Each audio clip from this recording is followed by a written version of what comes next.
For years, the Golden Visa was a great option for anybody outside of the EU looking to move to Spain, but as of April 2025, that is no longer possible. The good news is, there are 3 visas available that could be interesting options for you. Let's take a look at those options. The first one is called the Non-Lucrative Visa and is aimed at people with a passive income. So this could be for something like a pension, dividends, or a rental income. And now one of the conditions for this visa is that you cannot be working whether in Spain or in another country. So this visa would not be for somebody who has a remote job. So what exactly would you need for this visa? The first and most important thing is a proof of income. So you need to be able to prove a passive annual income of at least 28,800 euros. Now that number would increase by 7,200 euros for every additional family member that you would bring with you. Another thing you need to obtain this visa is to have full Spanish private healthcare with no co-payments. Option number 2 is the Digital Nomad Visa. So this is for remote employees or freelancers working for companies outside of Spain. For this visa, you need to have proof of a monthly income of 2,762 euros. You need to have proof of work in the form of a university degree or 3 or more years of professional experience.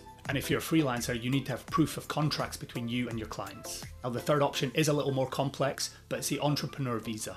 So this isn't for opening a small business like a restaurant or a shop, but something more scalable like a tech company or a software company. And you have to provide an in-depth business plan that has to be approved by a government agency. So this is not a very simple option. As well as a complex business plan, you have to be able to prove that you have at least 31,000 euros to be able to support yourself during the startup phase. So the Golden Visa is no longer, but with the Non-Lucrative Visa, the Digital Nomad Visa and the Entrepreneurship Visa, there are 3 good options to allow you to move to Spain. Of course, this is not professional advice, these are just some tips that might help you in the process. And my recommendation is that you would contact an immigration lawyer should you decide to move to Spain. Please follow if you're looking for more tips on moving to the Costa del Sol.